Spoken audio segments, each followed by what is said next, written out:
ایک قادیانی مبلغ آیا ہوا ہے، گھر سے روانہ ہو گئے۔ سیاست کریں، کھل کر کریں، زندگی رک سی گئی ہے۔ اسلام کے خلاف سازشیں کرنی شروع کر دیں کہ آپ سب کا اپنا اپنا راستہ ہے، تو اسی اثناء میں ہجوم سا ہو گیا۔ اعوذ باللہ من الشیطان الرجیم، بسم اللہ الرحمن الرحیم۔ الحمد للہ رب العالمین، الرحمن الرحیم، مالک یوم الدین، ایاک نعبد و ایاک نستعین، اہدنا الصراط المستقیم، صراط الذین انعمت علیہم غیر المغضوب علیہم ولا الضالین، آمین۔ معزز علماء دین، علماء کرام، السلام علیکم۔ میری آپ سب سے ایک درخواست ہے۔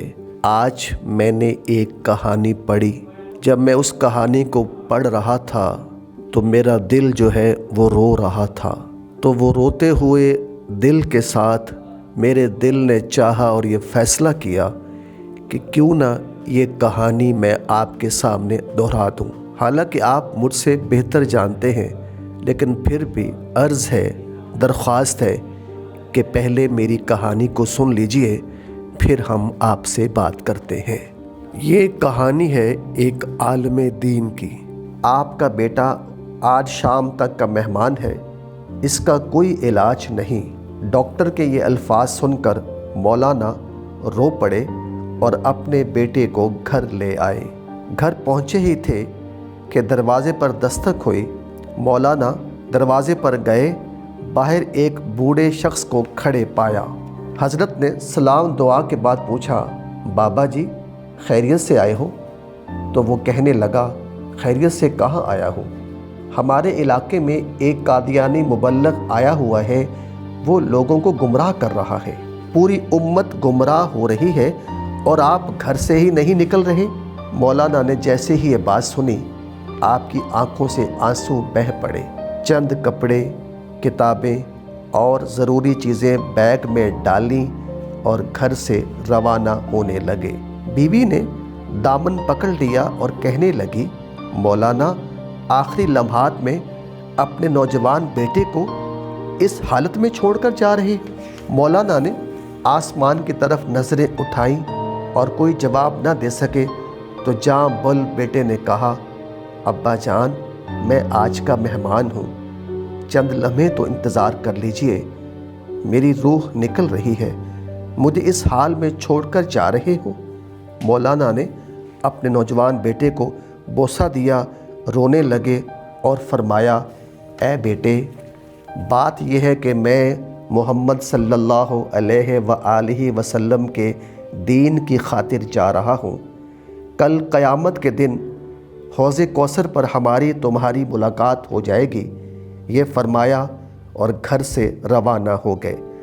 اڈے پر پہنچے، ابھی بس میں بیٹھے ہی تھے کہ چند لوگ دوڑے آئے اور کہنے لگے، مولانا مولانا مولانا آپ کا بیٹا فوت ہو گیا ہے، اب رک جائیں اور اس کا جنازہ پڑھاتے جائیں۔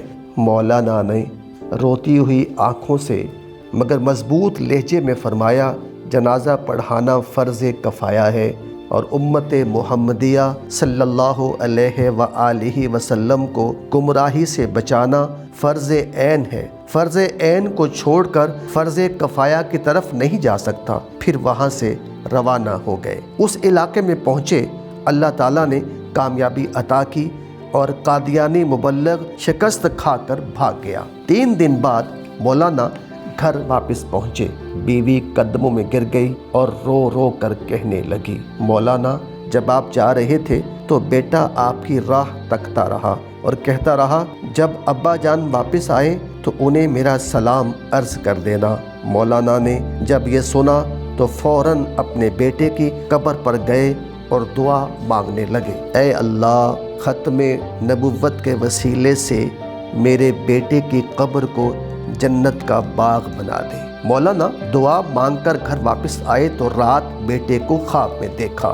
بیٹے نے اپنے ابا جان سے ملاقات کی اور کہا کہ رب محمد صلی اللہ علیہ وآلہ وسلم کی قسم، ختم نبوت کے وسیلے سے اللہ تعالیٰ نے میری قبر کو جنت کا باغ بنا دیا ہے۔ ختم نبوت کے اس مجاہد کو دنیا حضرت مولانا غلام غوث ہزاروی رحمہ اللہ کے نام سے جانتی ہے کہ محمد سے وفا تو نے تو ہم تیرے ہیں، یہ جہاں چیز ہے کیا لوح و قلم تیرے ہیں۔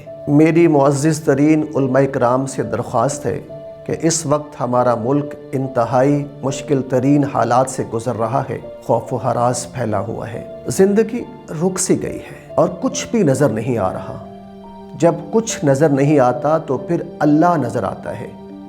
ہم اللہ کو ڈھونڈنے کے لیے، اللہ کو پانے کے لیے، اللہ کو تلاش کرنے کے لیے ہم اپنے اپنے گھروں سے نکلے تو پتہ چلا کہ اللہ تک جو راستہ جاتا ہے اس راستے کا پتہ تو آپ لوگ جانتے ہیں، اور ہم پھر بھاگتے بھاگتے آپ کے دروازے پر پہنچے تو پتہ چلا کہ آپ سب کا اپنا اپنا راستہ ہے۔ تو پھر ہم کوشش کرنے لگے کہ بہتر، آسان اور جلدی پہنچانے والا راستہ کون سا ہے؟ تو اسی اثناء میں ہجوم سا ہو گیا اور ہم الگ الگ ہو گئے، ہم بکھر گئے۔ اس موقع پر دین اسلام کے جو دشمن تھے وہ میدان میں آ گئے اور انہوں نے اسلام کے خلاف سازشیں کرنی شروع کر دی اور اسلام کو کمزور کرنے کا پلان کر دیا۔ اور جب ہمیں اسلام، دین اسلام، اللہ کا دین کمزور ہوتا ہوا نظر آیا تو پھر ہمارا ضمیر جاگ اٹھا۔ ہمارا ضمیر ہمیں ملامت کرنے لگا کہ جو دین نبی کریم صلی اللہ علیہ وآلہ وسلم ہمیں مکمل دین دے کر گئے تھے، اس دین کا ہم نے کیا حال کر دیا ہے۔ نبی کریم صلی اللہ علیہ وآلہ وسلم کا ہر امتی، ہر مسلمان، ہر پاکستانی آپ کے دروازے پر چل کے آیا ہے، چونکہ آپ نبی کریم صلی اللہ علیہ وآلہ وسلم کے منبر کے وارث ہیں، آپ دین اسلام کے محافظ ہیں۔ آپ کے علاوہ ہمارا کوئی پرسان حال نہیں ہے، اس لیے ہم سب آپ کے دروازے پر چل کے آئے ہیں اور آپ سے درخواست کرتے ہیں کہ آپ سب اپنی اپنی جگہ خود اپنی مثال آپ ہیں۔ ہزاروں، لاکھوں، بلکہ کروڑوں آپ کے مداح ہیں، لوگ آپ کو سنتے ہیں، لوگ آپ سے محبت کرتے ہیں۔ آپ نے لاکھوں انسانوں کی زندگیاں بدل ڈالی ہیں۔ آپ سب کا عقیدہ اپنی اپنی جگہ درست ہے۔ آپ سب لا الہ الا اللہ کی پہچان کروانے نکلے ہیں اور محمد الرسول اللہ صلی اللہ علیہ وآلہ وسلم کے طریقوں سے، لیکن آپ سب لوگ بکھرے ہوئے ہیں۔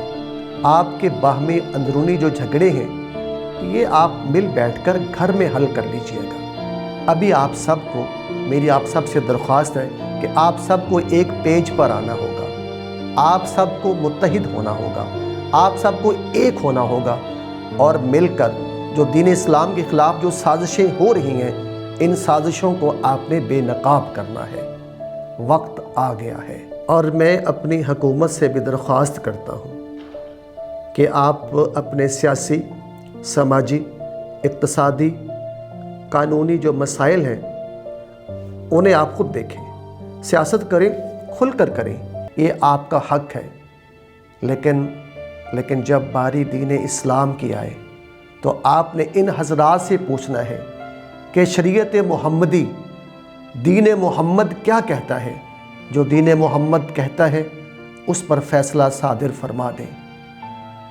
انشاءاللہ اللہ پاک آسانیاں پیدا فرمائیں گے۔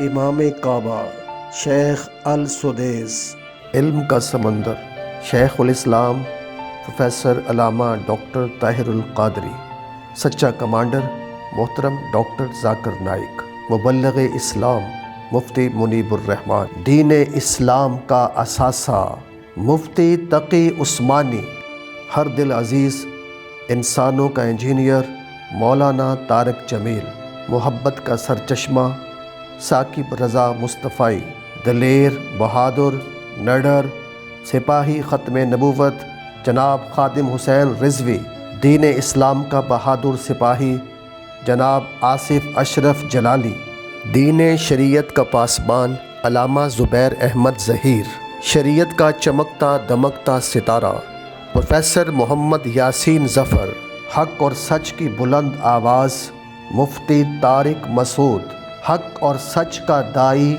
شیخ توصیف الرحمان، شریعت کا محافظ قاری خلیل الرحمان، قرآن پاک اور حدیث کا ترجمان مفتی سید عدنان کاکا خیل، عاشق رسول صلی اللہ علیہ وآلہ وسلم جناب محترم الیاس قادری، دین اسلام کا سچا سپاہی ابتسام الہی ظہیر، دین اسلام کی محبت میں سرشار جناب کوکب نورانی، دین اسلام ذکر اہل بیت کا وفادار سپاہی علامہ سید شہنشاہ حسین نقوی، دعوت و تبلیغ کا ترجمان مولانا سعد، مفسر قرآن مولانا مکی الحجازی، قرآن و حدیث کا علم بردار مولانا منظور مینگل، دین اسلام کا محافظ صوفی شوکت علی قادری، اور تمام علماء دین کا تہ دل سے میں شکر گزار ہوں کہ وہ اپنی اپنی جگہ پر دین اسلام کے لیے آسن طریقے سے اپنے جو فرائض ہیں وہ سر انجام دے رہے ہیں، اور بہت سے علماء کرام ایسے بھی ہیں کہ جن کا میں ذکر بھی نہیں کر سکا، جن کا میں نام نہیں لے سکا، اور میں ان کا بھی شکریہ ادا کرتا ہوں کہ وہ بھی اپنی اپنی جگہ پر بہتر انداز سے وہ کام کر رہے ہیں۔ تو اللہ پاک آپ تمام علماء دین کا سایہ ہمارے سروں پر دیر پا ہمیشہ قائم رکھے، اللہ پاک آپ کو سلامت رکھے۔ اور میں یہ بات بڑی یقین سے کرتا ہوں کہ ایسے علماء دین یعنی ایسے علماء کرام کا ہونا معاشرے کے لیے، ملک کے لیے، سرزمین پاکستان کے لیے، امت کے لیے باعث عزت، باعث فخر اور باعث رحمت ہوتی ہے۔ اللہ میرا، آپ کا، ہم سب کا حامی و ناصر رہے، آمین ثم آمین۔